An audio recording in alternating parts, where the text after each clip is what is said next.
boom, you're blocking me immediately. I can't get your arms off me. He is just vicious. He is violent out there. It's a tape measure. Oh, It's a tape measure. oh, there you go. There you go.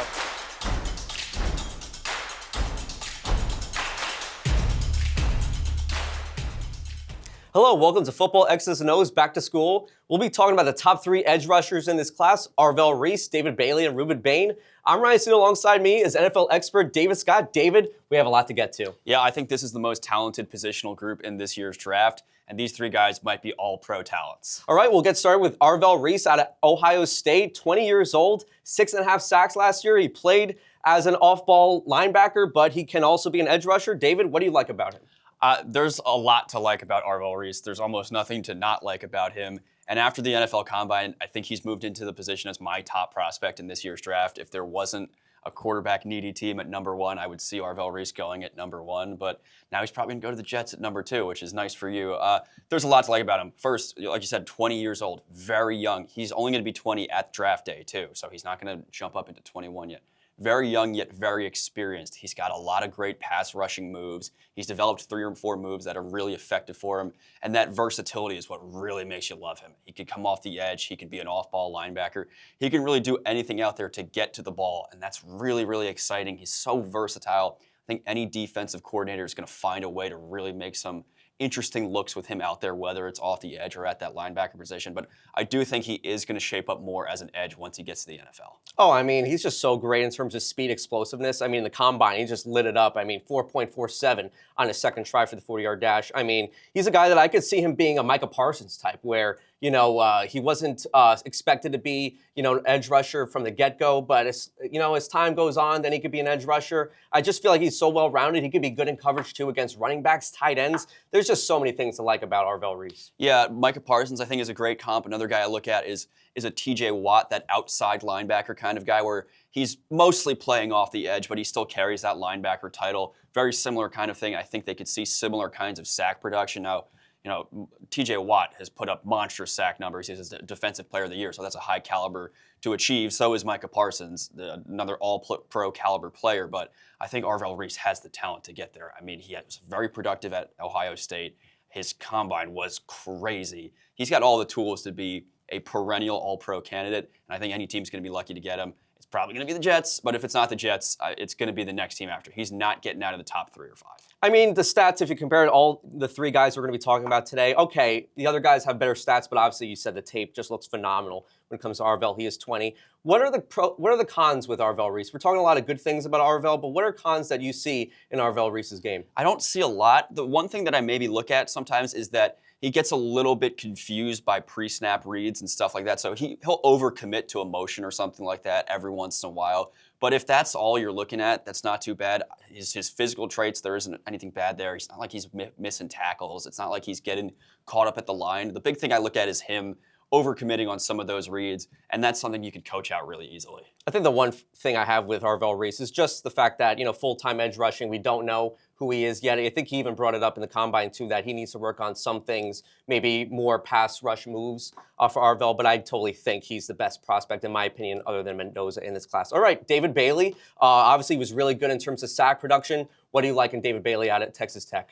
David Bailey, I like his explosiveness. He is just immediately off the line, immediately in your face as a pass rusher, and he is going to barrel through you. He's very quick. He's very responsive at the snap. And what I actually really like about him most is not that sack production, even though it was huge, is that he makes plays behind the line that aren't just sacks. He's going to wrap up running backs. He's going to get guys when they're in the backfield. He is really good at getting those tackles for loss and not allowing those plays to develop. So once he gets behind the line, whether the quarterback's got the ball or the running back's got the ball, he's going to get through and make a play.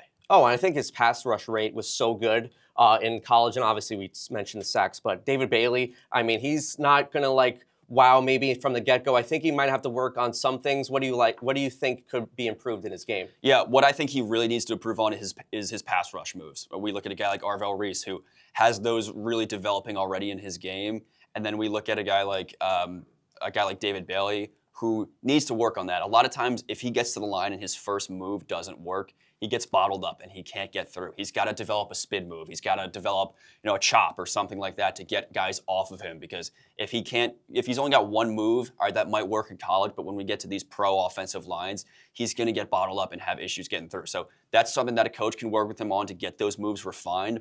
But right now, that's really a big limitation in his game. My personal comment with him is maybe against the run. Maybe he needs to be a little bit more consistent in terms of that department. And you could see very well, okay, he's on the field first and second down, third down, he might not be on the field, or when it's a rushing down, he might not be on the field either. Is that something that you're looking at as well? Yeah, a lot of times you look at guys, they might be a designated pass rusher or a designated run game. Now, I think David Bailey is going to be a three-down kind of player. He's not going to come out for certain types of plays. But sometimes, yeah, if you're not on the field every single play, that might value you differently compared to a Rueben Bain or an Arvell Reese. I don't think that's going to be a huge issue for him, but if he wants to be that all-pro caliber, that highly picked player, he's going to have to make sure he's capable of being on the field for every type of play, not just pass rush. Oh, Bailey looked really good in the combine, but I think Rueben Bain, I think it was Arvell Reese, and then it was Rueben Bain in terms of the scouting combine. He looks really good in that department. What do you like out of Rueben Bain out of Miami? Yeah, Reuben Bain, I think my biggest compliment for him is that he is just vicious. He is violent out there. He wants to take your head off, and he is going to go through anybody to get that done. He's dangerous out there. That's really what it is. We saw him in the national championship game. He was hungry to get Fernando Mendoza on the ground, and he did get him on the ground. So that is something that is really to like about him. I think he is a physical specimen despite his measurements, and we'll talk about his measurements later. But he really is. He's a tough guy. He's a densely built guy. I think he's very physically talented. He may not have the perfect size, but he's very strong. It does not limit him in college. We'll see if it limits him in the NFL. But I think he's the exact mentality that you want out of a defensive player. I'm going to get through your face. I'm going to get to the quarterback, and I'm going to put him in the dirt. All right, you mentioned it. There might be, concerns about his arm length. I mean, other guys don't really have that problem. Reuben Bain is the one exception. What's the thing about him and his arms? Yeah, so he measured out very short. And when we say very short, we mean historically short. So he's got 30 7/8 inches arms, which would be the first time someone's been drafted in the first round with that kind of arm length out of the edge position since the 90s. So that is a long time ago. Is that a huge limitation? Yeah, we haven't seen someone with that kind of arm length put up 10 sacks or more in 20 years, the last 20 I think. years, so yep. It's been a long time. Now, there's some plus or minuses to how this arm length discussion works. So before we talk any more about Bain, let's talk about exactly how this works, if I can get my tape measure here. Hey, good catch, good throw. At the scouting combine, everyone gets their arms measured. You can opt out of this if you want to and do it at your pro day or whatever, or if you just want to hide your arms. I don't know. The fact is, everyone's going to get their arm length measured. And how they do it is they go from the base of the shoulder to the tip of the middle finger. That's your arm length. And there's a reason why some people don't like this. So you want to put your arm out for me? Yep. Here's Ryan's arm. We're going to put him flat here.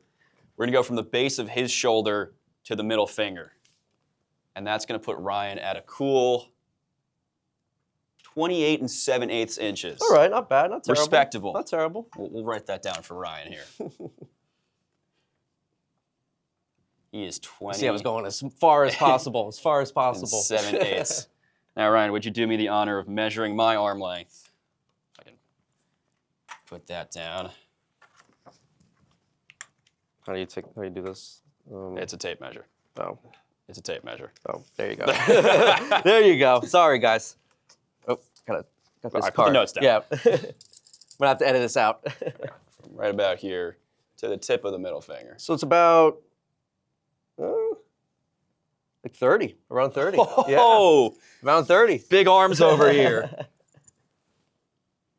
All right. I'm about 30 inches. We look at Reuben Bain. He is at 30 7/8.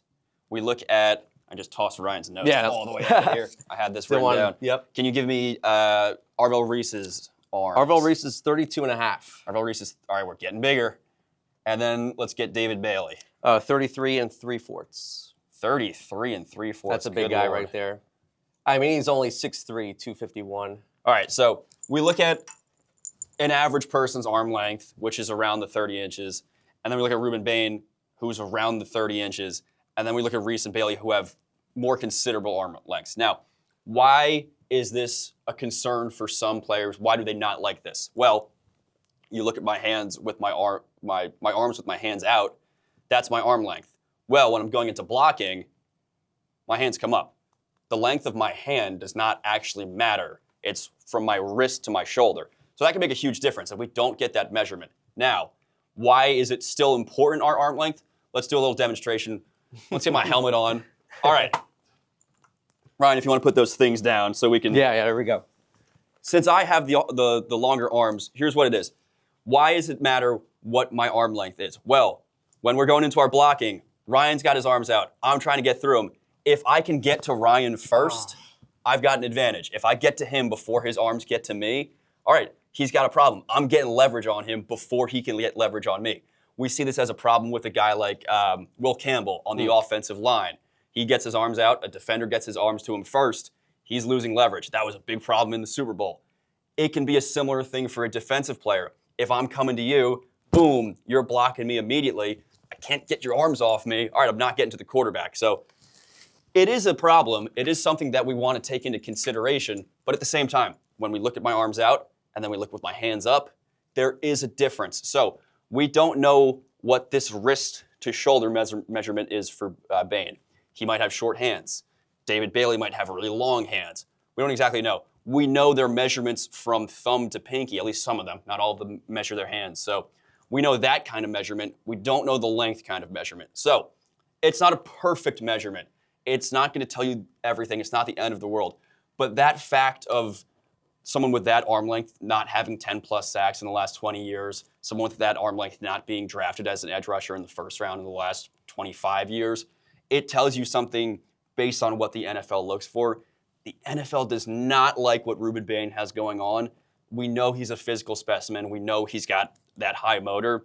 This measurement could see him drop to being the third out of these three guys being taken. No, I totally get it. I mean, I know he's going to not say anything different, but he said that a lot of teams don't even care about, the length, and I tend to agree with some of these teams. I mean, if you just watch the tape, he's just a specimen, and he could be an outlier. I mean, yeah, sure, you look at the history, it doesn't look good for him personally, but for him to just, be so powerful against top competition, including Indiana, that's something that you have to equate in this conversation too. Yeah, we don't know what's going on inside these front offices, so this could be a nothing burger. This could be a non-factor to a lot of teams, and we're just talking smoke about it.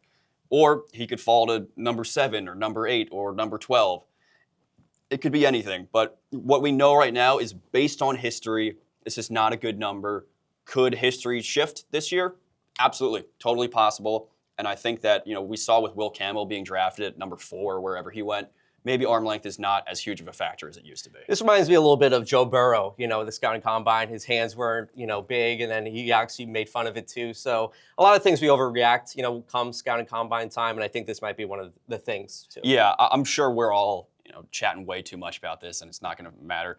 What we know is Reuben Bain's going to be a first-round pick regardless. He's probably going to be a top 15 pick. He's probably going to be a top 10 pick. So this is not as much of an issue to him as it is to all of us talking heads that are just blowing smoke. All right, we talked about all the players. Let's talk about team fits. Obviously, you like Arvell Reese of the Jets. Is anything different other than that? Yeah, I think you could pick out a few teams in that top 10 range to be a good fit for any of these edge rushers. I think we know Arvell Reese is probably going to be the first one off the board, and that number 2, that's the Jets, so we can put that there. But then we look further down the board. We look at a team like the Tennessee Titans. I think they could go a lot of directions, but I think they would love Reuben Bain or David Bailey. The Washington Commanders, that's a good fit for me. The New Orleans Saints is another good fit for me, and I think the Kansas City Chiefs is another good fit. I think all of those teams in the top 10 would want one of these guys if they were available. The board's going to go a million different ways, so we can't perfectly predict it, but I think fairly certainly we're going to see all 3 of these guys off the board within the first 9 picks or so.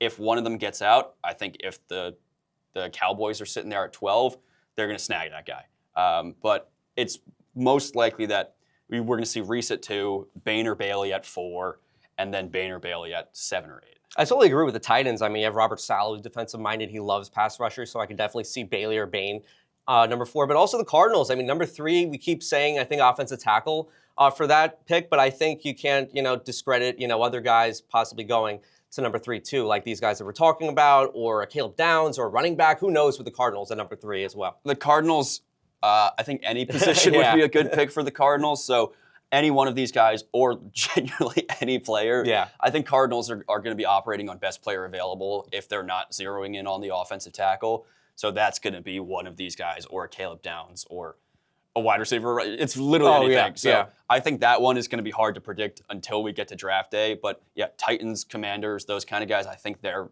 pretty well centered in on a defensive player. Oh, and we'll probably talk about maybe in another future show, but Sonny Styles, another Ohio State guy, he really lit it up in the scouting combine as well. He's a pure linebacker, but you never know. He could be a pass rusher. We end up talking about him too. I mean, based on his combine performance, someone might want to shift him to the edge, but we'll get a linebacker-focused episode in here somewhere.